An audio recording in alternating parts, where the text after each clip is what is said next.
Oui, nous avons noté que cette décision marquait un certain nombre d'irrégularités et nous pensons que le tribunal administratif n'est pas allé au bout de la logique qui vise à, effectivement, non pas à se contenter d'une élection partielle, mais une élection totale.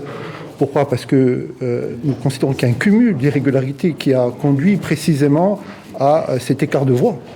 Et donc nous allons soumettre ce débat devant le Conseil d'État. Nous avons un mois pour le faire et nous allons le saisir assez rapidement. Il y a un aspect administratif qui conduit dans un temps assez rapide à l'annulation de l'élection et il y a aussi des éléments de nature pénale qui sont visés par le code électoral. Il y a une double lecture d'une campagne électorale. Il est tout à fait logique et normal de saisir donc le juge pénal d'irrégularité afin de sanctionner le manquement. Effectivement, nous avons reçu postérieurement au jugement de nouveaux éléments, notamment de nouveaux courriers qui ont été adressés par la présidente de l'Office de l'Habitat, qui ont accentué encore une fois l'impact des fausses nouvelles et des propos calomnieux de la part de cette dernière à l'égard donc des personnes qui constituaient la liste.